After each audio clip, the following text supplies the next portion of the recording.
Olá, tudo bem? Salve, salve galerinha do sétimo ano. Aqui quem vos fala é o professor Wilterson David, mais conhecido como Professor David. Eu estou passando aqui para vos desejar o meu bom dia, o meu boa tarde ou a minha boa noite. Estamos aqui na aula 04 do sétimo ano, onde nós haveremos de trabalharmos o capítulo 11, Povos e Culturas nas Terras Banhadas pelo Mediterrâneo. Vamos para mais essa aventura? Bem, antes de nós darmos início às nossas aulas, certo? Sempre é importante nós falarmos sobre a prevenção do Covid-19. Como prevenir-se? Usando a máscara, usando álcool em gel de 70%, lavando bem as mãos, mantendo o distanciamento de pelo menos 1 metro, desinfectando os objetos pessoais e só saindo de casa quando for necessário. Fique ligado nos sintomas de febre, tosse seca, dor de garganta, dificuldade para respirar. Prevenir é o melhor remédio. O melhor cuidado é a prevenção. Pois bem, pessoal, como nós estamos percebendo aqui diante dos nossos estudos desse capítulo 11, além de nós estarmos observando esses povos, nós estamos observando os seus aspectos culturais e que tudo girava em torno desse Mediterrâneo mar esse que foi dominado por vários séculos, por muitos e muitos anos, pela tropa romana. Então, o Mediterrâneo era exportador de mercadorias, produtos, culturas, idiomas, de adereços religiosos, dos militares e de diversos outros gêneros que houvessem nesse mundo. Agora, nesse capítulo 11, nós estamos observando que outros povos vão surgir para entrar em conflito com esse povo romano. Vamos lá? Pois bem, galerinha, como nós podemos percebermos, nessa aula de hoje, nós estudaremos 4 tópicos principais: a desagregação do Império, a ascensão do cristianismo, os germanos e os bizantinos, certo? Para nós termos a primeira noção desse grande aspecto, é o desagregar desse império, que agora o Império Romano vai aceitar os povos germânicos, os quais eles preconceituosamente chamavam de bárbaros, para assumir os seus cargos, principalmente cargos militares, certo? Nós vamos passarmos a percebermos que a ascensão do cristianismo vai surgir por quê? Porque foi uma religião perseguida, foi uma religião que passou pela sua história, passou por tortura, por perseguição, certo? Por quê? Porque antes você tinha o politeísmo romano, que ele estava enfatizado lá nas suas crenças, principalmente dos planetas, certo? Principalmente das suas estrelas, enquanto os gregos ainda tinham aquele apego dos deuses que eram seres humanos, mas que eles tinham desenvolvido determinadas habilidades. Roma tinha muito particular. Nós passamos a percebermos que o contato entre romanos e germânicos, certo? E os germanos foram demorados, mas eles eram frequentes. Eles eram contados baseados na interação, na adaptação e também no preconceito e na exclusão, certo? Tanto é que os romanos chamavam os germanos de bárbaros, certo? Por quê? Porque eles não tinham o seu costume, né? Eles não tinham a cultura romana, que era a dominadora diante desse processo. Pois bem, galerinha, como nós podemos percebermos e fazermos análise desses mapas, certo? Como nós estamos estudando esses 4 tópicos, falamos bem sobre a desagregação do império, vamos falar sobre a ascensão do cristianismo, mas nós temos que fazermos essa análise a esse contexto, certo? Baseado em quê? Que agora o Império Romano estava dividido. Ao Oriente eu tinha a cidade de Bizâncio, que futuramente vai se chamar Constantinopla. Ao Ocidente eu tinha a cidade de Roma, certo? E que Constantino teve essa estratégia de fazer essa divisão, essa geodivisão, certo? E aí que acaba por acontecer diante desses aspectos, certo? Esses povos eles tinham contatos constantes, como nós mesmos assistimos e vimos em slides passados, certo? Os romanos chamavam os germanos de bárbaros. Bárbaros era uma maneira de tentar inferiorizá-los, de tentar deixar aquele povo de lado. Mas depois de um certo tempo, o que acontece quando a Europa vai enfrentar essa ruralização, que as cidades romanas, as grandes cidades do Império Romano, vão ficar um pouco mais perigosa, você vai ter aumento de criminalidade, você vai ter as você vai ter o poder dos tiranos, certo? Você vai ter a anarquia militar, que os generais agora vão estar aí numa verdadeira caçada aos imperadores. Nós podemos percebermos e fazendo essa percepção, certo? Que o imperador Constantino ele buscou as soluções para a crise, certo? Ele além de combater os germanos com eficiência, ele mudou, certo? A capital do império por motivo de segurança. E aí por isso que essa cidade agora vai passar a ter o seu nome.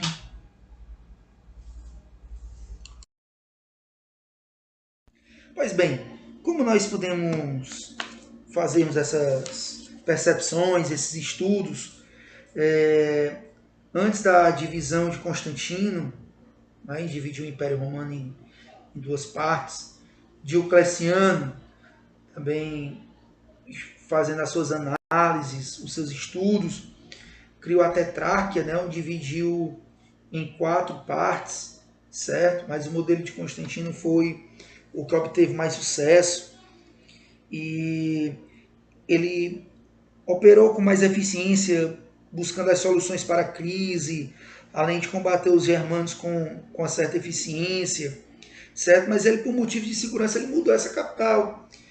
E dentro desse império também estava crescendo a religião que os romanos tanto caçaram, tanto perseguiram. O cristianismo agora ele entra em ascensão. Messias, por exemplo, é um termo do hebraico que significa ungido, sagrado, puro, certo? Lá no 9º ano vocês vão estudar bem sobre os movimentos messiânicos.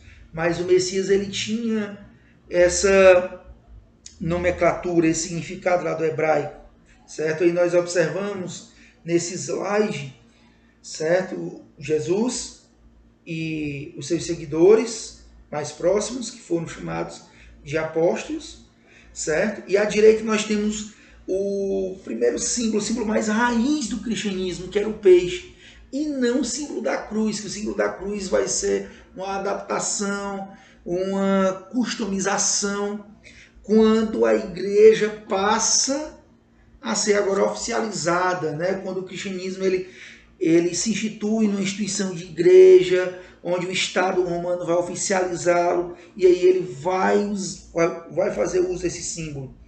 E nós passamos aqui a percebermos as 3 ideias principais da ascensão do cristianismo, né? Que ele propunha a adoração de um só Deus, único e universal, opondo-se com tudo isso à crença de vários deuses romanos, porque Roma criou bastante do Ctrl+C e do Ctrl+V lá dos gregos.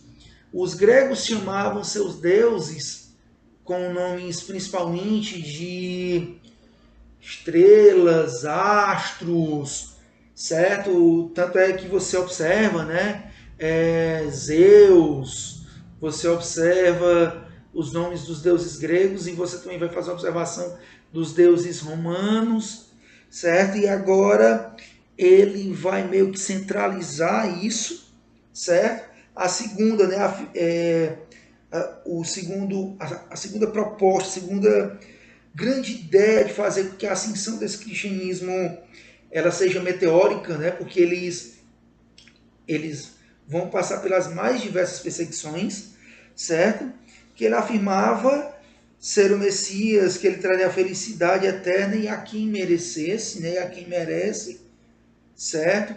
Até porque o Império Romano, os ricos e poderosos viviam bastante a base das suas ostentações, de ostentar seus cavalos, suas armas, seus banquetes e assim sucessivamente. E ele vai trazer uma ideia de uma felicidade eterna sem esses adereços. E a terceira maior, né, o terceiro motivo, que é o que intrigou bastante os imperadores e os generais romanos, era dele pregar o amor ao próximo como a si mesmo, e não o amor aos bens, às propriedades e às conquistas mundanas, pois Roma ostentava tudo que pregava, tanto é que você tinha aquela águia como símbolo romano, tinha o beijo da águia, os povos dos quais Roma dominava, eles faziam a questão de mostrar que ali circulava a sua moeda, que ali tinham seus símbolos, ali tinham seus bastões, ali tinha as suas características. E agora vai existir esse personagem que vai mostrar, que vai pregar e que vai conversar com os seres humanos diante de um modelo de sociedade que existia, e ele vai propor esse novo modelo à sociedade. Pois bem, né, estamos aí assistindo os dois modelos de perseguição, tortura, punição de quem se decidia ser cristão, certo? E aí estamos assistindo, através dessas duas imagens, as características mais fortes dos povos germanos, certo? Aqui começa com a pergunta: germanos, onde viviam, quem eram, certo? Os povos germanos eram povos que viviam, que foram chamados de bárbaros pelos romanos, que viviam nos arredores de Roma, certo? E os povos germanos, eles tinham a crença bastante forte em três coisas: primeiro na sua família, depois na sua agricultura e depois no guerrear. Essa era a razão de ser germano, certo? Ele de viver para se defender, até porque ele vivia diante de um estado que era imponente, que era um estado poderoso, que era um estado numeroso pelos seus homens e que era um estado belicamente muito armado, forte e nos seus mais diversos princípios. Os germanos também tinham as suas curiosidades religiosas, certo? Eles cultuavam bastante, eles tinham um lobo como símbolo, certo? Enquanto os romanos diziam que o Império Romano dominava o mundo, os germanos diziam que havia um grande lobo devorador, mas aí é o princípio da crença religiosa de cada um. E nós observamos aí homens germânicos, certo? Nomenclaturados como bárbaros, com seu elmo, seu capacete bem diferente e com outros adereços bélicos, certo? Outros adereços de armas, bem diferente dos soldados romanos. Pois bem, como nós podemos percebermos, né, e fazermos essa grande percepção, estamos no nosso último tópico da nossa aula falando sobre os muçulmanos, mas também vamos fazermos aí essa nomenclatura, aí uma recordação aos germanos, certo? Que era o nome dado, né, os habitantes da Germânia que viviam na região da Europa, né, nos limites ali dos mares bálticos do norte, pelos rios Rinos e Danúbio. E eles possuem culturas bem diferentes, certo? Mas os seus pilares eram esses três, certo? Família, guerras e agricultura. E falando sobre o lado do muçulmano, nós estamos nessa bastante constância, né? Que quando o império é dividido, os muçulmanos lá pelo século VII vai ter o seu surgimento da mitologia religiosa, certo? Também através do anjo Gabriel, Maomé é o digno e detentor das promessas e das profecias, e onde esses mesmos haverão de proclamar os seus reinos, as suas divisões, as suas subdivisões de Estado, de poder, E assim, os muçulmanos também vão conquistar inúmeros territórios, vão fazer a prática da sua ciência, certo? Eles foram povos aí eficientes nos estudos da medicina, nos estudos da matemática, certo? E nós passamos a percebermos que isso tudo surgiu diante do, do que o Estado romano não pôde fazer o controle de tudo isso, certo?